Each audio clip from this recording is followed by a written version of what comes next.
या ठिकाणी उपस्थित असलेले सर्व ग्रामस्थ बंधू आणि भगिनी यांना सुरुवातीला आपला जो स्वातंत्र्य दिवस आहे त्या स्वातंत्र्य दिनाच्या मी मंगलमय शुभेच्छा देतो. मन आहे मत आहे, मन आहे मत आहे, हिम्मत आहे किंमत आहे, असा एक देश आहे त्याचं नाव भारत आहे. मन आहे मत आहे, हिम्मत आहे किंमत आहे, असा एक देश आहे त्याचं नाव भारत आहे. स्वातंत्र्य आहे, समर्थ आहे, सशक्त आहे, समता आहे, बंधुता आहे, असा एक देश आहे त्याचं नाव भारत आहे. त्याचं नाव भारत आहे. मला वाटतं भारत हा फक्त जमिनीचा तुकडा नाही तर तो एक जिवंत राष्ट्रपुरुष आहे. हिमालय त्याचे मस्तक तर कन्याकुमारी त्याचे चरणदूत आहे. इथला थेंब आणि थेंब गंगाजल आहे. इथल्या मातीच्या कणाकणामध्ये शंकराचा वास आहे. आम्ही जगू याच्यासाठी, आम्ही मरू याच्यासाठी. हा ध्यास या ठिकाणी उपस्थित असलेल्या सर्व विद्यार्थ्यांच्या मनामध्ये कोरला जावा म्हणून स्वातंत्र्य दिन आणि त्या स्वातंत्र्य दिनाच्या निमित्तानं काढलेली प्रभात फेरी हा संस्कार त्या विद्यार्थ्यांवर राष्ट्रप्रेमाचा होणार आहे, आपल्या समाजावर होणार आहे. कारण वृक्ष लावणारे निघून या जाती तरी विसावती सान थोर. जे झाड लावतात ते कधीच त्या झाडाची फळं चाखायला हजर नसतात, अस्तित्वात नसतात. त्या झाडाची फळं असतील, सावली असेल, त्या झाडाचा जो काही उपभोग असेल ते येणाऱ्या पिढ्या घेतात. म्हणून ज्या झेंड्याखाली आपण सर्वजण या ठिकाणी एकत्र आलेलो आहोत, तो झेंडा फडकवण्यासाठी ज्या ज्या वीरांनी बलिदान केलं, ज्या ज्या शूर वीरांनी आपलं आत्मबलिदान केलं, त्या आत्मबलिदानामुळे आज आपण अतिशय आनंदामध्ये स्वातंत्र्य उपभोगत आहोत. म्हणून माझी आई मला नेहमी सांगते की तुला वंदन करायचं असेल तर तू कोणत्या तरी देवाला वंदन कर. माझे बाबा सुद्धा सांगतात की तुला झुकायचं असेल, नतमस्तक व्हायचे असेल तर तू कोणत्या तरी संतांपुढे नतमस्तक हो. पण माझं अंतर्मन मात्र मला सांगतं की मी नतमस्तक झालं पाहिजे, मी वंदन केलं पाहिजे. ज्या वीरांमुळे माझा देश स्वतंत्र झाला त्या वीरांपुढे मी नतमस्तक झालो पाहिजे. कारण त्यांच्यामुळेच आज ही पिढी या ठिकाणी स्वातंत्र्य उपभोगत आहे. स्वातंत्र्य दिनाच्या सगळ्यांना शुभेच्छा. आता मी माझ्या विषयाकडे वळतो. ज्या विषयाचा अल्पशा परिचय माझे सहकारी बांधव यांनी करून दिला, त्या विषयाच्या संदर्भामध्ये एक स्वप्न घेऊन या गावामध्ये आलेलो आहे. आणि हे स्वप्न असं आहे की या विद्यार्थ्यांच्या मनामध्ये कुठेतरी आत्मभान जागृत झालं पाहिजे. मी कोण याची ओळख त्या विद्यार्थ्यांना झाली पाहिजे आणि याची सुरुवात प्राथमिक स्तरावर झाली तर ती अतिशय उत्तम. सुरुवातीला मी एक छोटासा अभंग म्हणेल आणि त्यानंतर माझी कार्याची रूपरेषा या ठिकाणी सन्मान्य ग्रामस्थ बंधू आणि भगिनी यांच्या समोर स्पष्ट करेल. माय बापे केवळ काशी तेने जावे न तीर्थासी.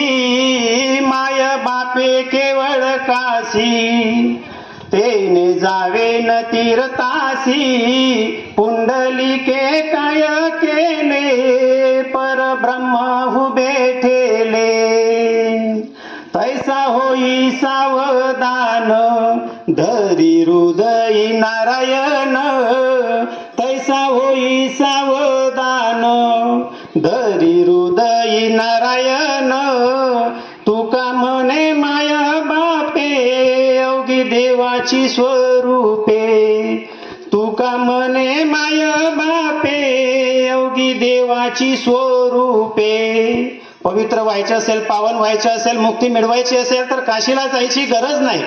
संत तुकाराम महाराज जे महाराष्ट्राचं सांस्कृतिक विद्यापीठ आहे, जे वैचारिक विद्यापीठ आहे, कर्मवादाचं विद्यापीठ आहे, रत्नवादाचे विद्यापीठ आहे, विज्ञानवादाचं विद्यापीठ आहे, या विद्यापीठामधून या विद्यार्थ्यांना हा संदेश गेला पाहिजे की आपल्या घरामध्येच काशी आहे, आपले आई वडील हेच देवाचे स्वरूप आहेत. हा संस्कार या विद्यार्थ्यांच्या मनामध्ये कोरला जावा.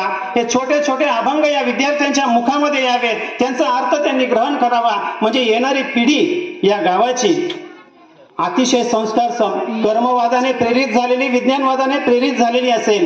म्हणून मला असं वाटतं की आमच्याकडे धन दौलत इस्टेट पैसा अडका सर्व काही आहे, पण तरी सुद्धा आम्हाला संत तुकाराम महाराज यांची गरज का आहे. आमच्याकडे DL, BL, ML, MPhil, PhDच्या डिग्री आहेत, पण तरी देखील माझं अंतर्मन सांगते की आम्हाला संत तुकाराम महाराज यांची गरज काय आहे. आमच्याकडे गाई म्हशी दूध दुभते सर्व काही आहे, तरी सुद्धा आम्हाला संत तुकाराम महाराज यांची काय गरज आहे. या विद्यार्थ्यांनी तुकाराम महाराज यांचं बोट का करावं, यासाठी तुकाराम महाराजांचं काही वैशिष्ट्य असलेले काही अभंग या विद्यार्थ्यांनी या ठिकाणी गायन करणार आहेत. त्यावेळेस आपल्याला कळेल.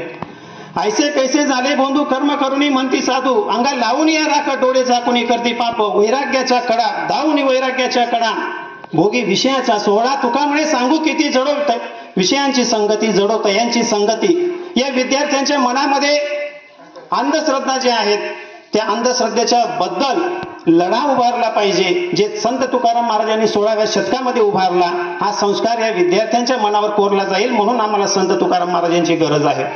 जोडोनिया धन उत्तम व्यवहारे उदास विचारे वेच करी. मला पैसा कमवायचा आहे, श्रीमंत व्हायचा आहे, करोडपती व्हायचा आहे, काही हरकत नाही. पण संत तुकाराम महाराज म्हणतात की मला पैसा कमवायचा आहे, तो केवळ मेहनतीने, प्रामाणिकपणे. हा संस्कार विद्यार्थ्यांना या अभंगातून मिळणार आहे.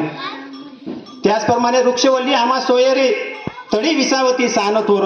हे बघा, हा निसर्ग आहे म्हणून आपण सर्वजण जीवन जगतो आहोत. या पृथ्वीवर मानवजात अस्तित्वात आहे, हा केवळ निसर्गाची कृपा आहे.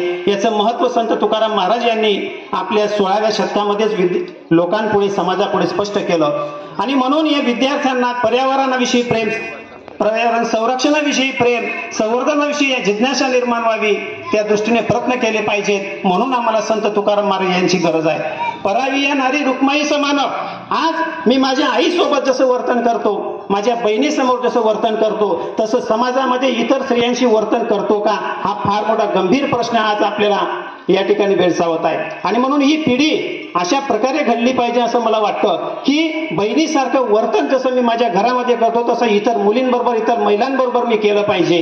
कारण तुकाराम महाराज यांनी सर्व स्त्रिया मला माते समान आहेत, बहिणी समान आहेत. आपण प्रतिज्ञा सुद्धा म्हणतो की सारे देश बांधव आहेत. याचा अर्थ असाच आहे की आम्हाला संत तुकाराम महाराजांनी दाखवलेला हा जो मार्ग आहे तो विद्यार्थ्यांना या मार्गावर आणून सोडायचा आहे. आणि म्हणून मला पुन्हा एकदा या ठिकाणी म्हणावंसं वाटतं, तीर्थी धोंडा पाणी देव रोकडा सज्जनी. तुम्ही कोणत्याही तीर्थाला जा, त्या तीर्थाला तुम्हाला दगड आणि पाणी याशिवाय दुसरं काही मिळणार नाही. आणि म्हणून आपलं घर हेच तीर्थ आहे, आपले आई वडील हेच तीर्थ आहेत, ही भावना घेऊन आज जिल्हा परिषद उच्च प्राथमिक शाळा गळकाम या ठिकाणी मला मागच्या अनुभवावर आधारित एक उपक्रम सुरू करा असा वाटला. सर्व ग्रामस्थांना मी हात जोडून विनंती करतो की या उपक्रमाच्या मागचे महत्व तुमच्या लक्षात आलं असेल. अशा प्रकारचा संस्कार या विद्यार्थ्यांच्या मनावर प्राथमिक स्तरावर कोरला जावा म्हणून आमच्या शाळेने आता थोडीशी वेगळी वाट धरण्याचं या ठिकाणी निश्चित केलेलं आहे. जे 4 काम सांगितले आमच्या आदरणीय नीरज दादा यांनी की गडखांब आहेच, पण या गडखांबला आता ज्ञानखांबाची जोड मिळणार आहे. ज्ञानखांब आहेच, पण त्याला विज्ञान खांबाची जोड मिळणार आहे. आणि विज्ञान खांब आहेच, पण पुढे विवेकवाद काय म्हणतो, हा विवेकवाद या विद्यार्थ्यांच्या मनामध्ये निर्माण झाला पाहिजे.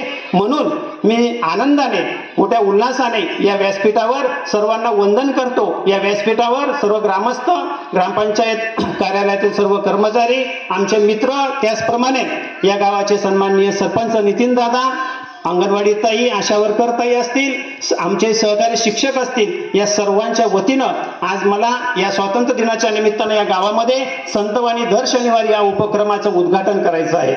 या उपक्रमामध्ये विद्यार्थी दर शनिवारी एक अभंग या ठिकाणी समजून घेतील. त्याचा अर्थ आम्ही चर्चेच्या माध्यमातून विद्यार्थ्यांना समजून घेऊ, त्यांचं गायन करून घेऊ, जेणेकरून आम्हा घरी धन शब्दांचीच रत्ने, शब्दांचे शास्त्र यत्न करू, अशा प्रकारच्या शब्दांचे धनी हे विद्यार्थी होतील. हा विद्यार्थी झोपडीतला असेल, हा विद्यार्थी चांगल्या घरातला असेल, श्रीमंताचा असेल, पण माझ्या गडखाम गावातल्या प्रत्येक विद्यार्थी हा विवेकवादी होईल, विज्ञानवादी होईल. अशा प्रकारचा छोटासा प्रयत्न या ठिकाणी आम्ही पहिल्यांदाच करणार आहोत. तुमच्या सगळ्यांच्या सहकार्याशिवाय अशक्य आहे.